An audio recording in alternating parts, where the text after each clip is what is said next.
बिस्मिल्लाहिर्रहमानिर्रहीम स्टूडेंट्स, आज की वीडियो में हम वर्ब और काइंड्स ऑफ वर्ब इन दो चीज़ों को कवर करेंगे और ये बाकी चीज़ें हम नेक्स्ट वीडियो में कवर करेंगे क्योंकि वीडियो बहुत ज़्यादा लंबी हो जाएगी।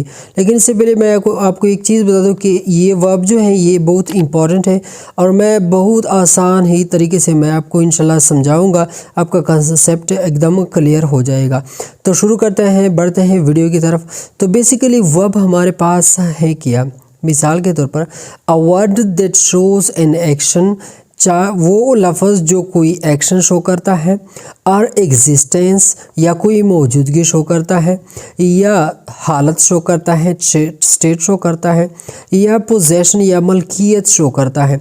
ऐसे अल्फाज जो कि हमारे पास किसी एक्शन या स्टेट या मौजूदगी या मलकियत शो करता है, सेंटेंस में इस्तेमाल होता है, तो वो हमारे पास वर्ब कहलाए जाते हैं। जैसे कि आपको पता है कि सेंटेंस में तीन चीज़ें होती हैं, एक सब्जेक्ट होता है, एक वर्ब होता है और एक ऑब्जेक्ट होता है। तो ये वर्ब के बगैर कोई भी सेंटेंस नहीं बन सकता। इसका मतलब ये है कि वर्ब बहुत ज़रूरी है। अच्छा, तो पहला सेंटेंस है हमारे पास, अहमद राइट्स अ लेटर। तो यहाँ पे राइट्स मतलब कि वो क्या करता है कि लिख रहा है, यानी मतलब लिखता है, ठीक है, एक्शन करता है। तो यहाँ पे ये एक्शन वर्ब है। Ahmed is in the classroom, यहाँ पे क्या करता है कि अहमद कहाँ पे है, is in the classroom, class में है, तो ये मौजूदगी शो करता है अहमद की। अच्छा, अहमद लुक्स बिज़ी, अहमद जो है वो मसरूफ़ लगता है, ये क्या है, अहमद का हालत शो किया है इसने। Ahmed has mobile phone, Ahmed के पास या अहमद के पास एक मोबाइल फ़ोन है, तो ये क्या मुल्कियत शो करता है, ठीक है। बाकी इसके काइंड्स जो है बेसिकली इसके जो काइंड्स है वो दो तरह के हैं, एक मेन वर्ब जिसे ऑर्डिनरी वर्ब या कॉमन वर्ब भी कहा जाता है, और ये एक हेल्पिंग वर्ब और ऑक्सिलरी वर्ब, ठीक है। इसके बाद ये जो काइंड्स हैं जो मैंने आपको मेन वर्ब बताया, इसमें हमारे पास 5 काइंड्स आते हैं। एक ट्रांजिटिव आता है, एक इंट्रांजिटिव, एक लिंकिंग वर्ब आता है, और एक फाइनाइट वर्ब और एक नॉन फाइनाइट वर्ब। अच्छा, ये लिंकिंग जो वर्ब जो है ये मोस्टली जो हेल्पिंग वर्ब है हमारे पास उन कैटेगरी में आता है, लेकिन हमने यहाँ पे लिखा हुआ है क्योंकि ये इस के काइंड्स में शामिल किया गया है, ठीक है। हम समझेंगे वन बाय वन। तो पहले आते हैं ट्रांजिटिव वर्ब। हमारे पास वो होते हैं, जैसे कि आपका कंसेप्ट क्लियर हो गया कि वर्ब क्या होता है, तो अब हम समझते हैं कि मतलब वर्ब तो कई तरह के होते हैं। तो पहला जो हमारे पास काइंड्स आता है वो आता है ट्रांजिटिव, ठीक है। तो ट्रांजिटिव हमारे पास बेसिकली वो वर्ब होते हैं, अ verb which is directly followed by an object is called transitive verb. यानी वो वर्ब जो डायरेक्टली ऑब्जेक्ट को फॉलो करते हैं वो क्या होते हैं, हमारे पास ट्रांजिटिव वर्ब होते हैं। या दूसरा डेफिनेशन अगर हम देखें, a verb in which action pass from the verb to object, यानी ऐसे वर्ब जहाँ से मतलब जिस सूरत में वर्ब से एक्शन पास होके ऑब्जेक्ट की तरफ जाता है। मिसाल के तौर पर अगर यहाँ हम देखें, अहमद राइट्स, अहमद लिखता है, लेकिन किया लिखता है, यहाँ पे हमें ऑब्जेक्ट की ज़रूरत है, ठीक है, जो कि फिर मानी मुकम्मल होगी। Ahmed writes a letter, Ahmed क्या करता है, राइट्स करता है, क्या करता है, लेटर लिखता है। तो यहाँ से एक्शन शुरू होके यहाँ वर्ब से पास होके यहाँ पे रुक जाता है, यहाँ पे पहुँच जाता है, ठीक है। अच्छा, सेंटेंस स्ट्रक्चर जो मैंने आपको पहले ही बता दिया। अब इंट्रांजिटिव वर्ब हमारे पास वो वर्ब होते हैं, अ verb which is not directly followed by an object. तो ऐसे वर्ब जो कि डायरेक्टली ऑब्जेक्ट पे मतलब फॉलोड नहीं होते, यानी are a verb in which action is not pass from verb to the object. या ऐसे, ये दूसरा डेफिनेशन जो है, ऐसे वर्ब जहाँ पे ऑब्जेक्ट तक एक्शन पास नहीं होता। मिसाल के तौर पर अगर यहाँ पे मैं कहूँगा अहमद रन्स, असलम दौड़ता है, सॉरी यहाँ पे ये थोड़ा मिस्टेक हो गया, अहमद दौड़ता है। मिसाल के तौर पर बात ख़त्म हो गई, कंसेप्ट यानी सेंस जो है वो कंप्लीट मिल गई। अहमद स्लेप्ट, अहमद सो गया।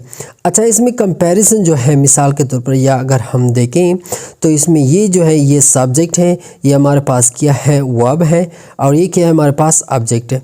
अच्छा, इसमें हम देखेंगे ये सब्जेक्ट है, ये वर्ब है, ये क्या है ऑब्जेक्ट है, और ये हमारे पास क्या है प्रीपोजिशन है।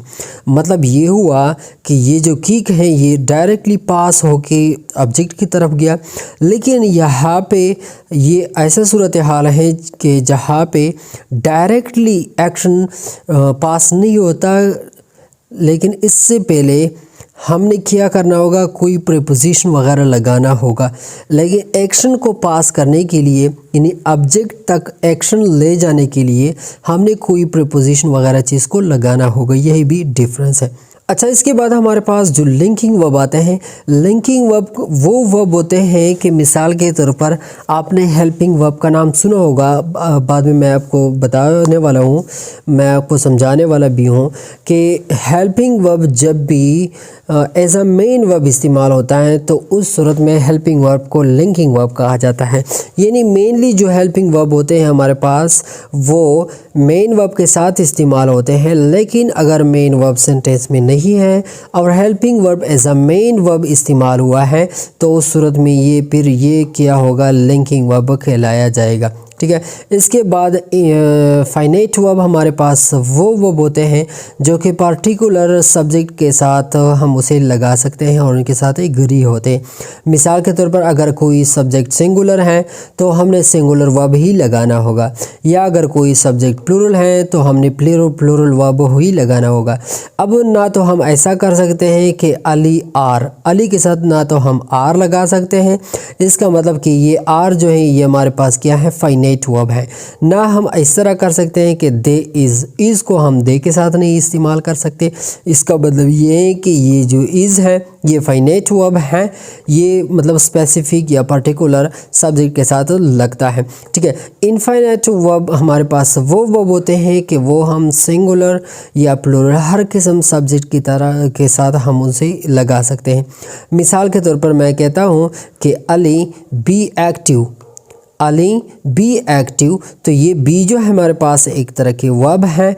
ठीक है। तो यहाँ पे ये अली सिंगुलर है, यहाँ पे मैं फिर कहता हूँ स्टूडेंट्स बी एक्टिव, ये एक्टिव है, सॉरी बी एक्टिव, तो बी ये वाला वर्ब है, लेकिन यहाँ पे ऊपर मैंने सिंगल सब्जेक्ट के साथ लगाया हुआ है और यहाँ पे मैंने प्लूरल सब्जेक्ट के साथ लगाया हुआ है। दोनों ही ग्रामेटिकली क्या है, सही है। इसका मतलब ये है कि ऐसे वर्ब जो कि हम हर तरह सब्जेक्ट सिंगुलर प्लूरल के साथ लगा सकते हैं वो क्या होते हैं, हमारे पास इनफाइनाइट वर्ब होते हैं। जैसे कि ये बीइंग जो है हमारे पास एक तरह के वर्ब है, बीइंग अ टीचर, ये तो टीचर जो है यहाँ पे सिंगुलर है और यहाँ पे मैंने बीइंग ये एस इजाफी लगा हुआ है। ठीक है, I am sorry for the mistakes. Being Muslims, तो मुस्लिम्स क्या है, प्लूरल है, लेकिन मैंने उसके साथ भी बीइंग लगाया हुआ है, तो दोनों के साथ लगाया जा सकता है। ऐसे वर्ब्स को कहा जाता है इनफाइनाइट वर्ब्स। अच्छा, इसके बाद हम आते हैं हेल्पिंग और ऑक्सिलरी वर्ब। तो हेल्पिंग वर्ब हमारे पास ऐसे वर्ब होते हैं कि a verb which is used with main verb are as a main verb and shows tense mood and voice.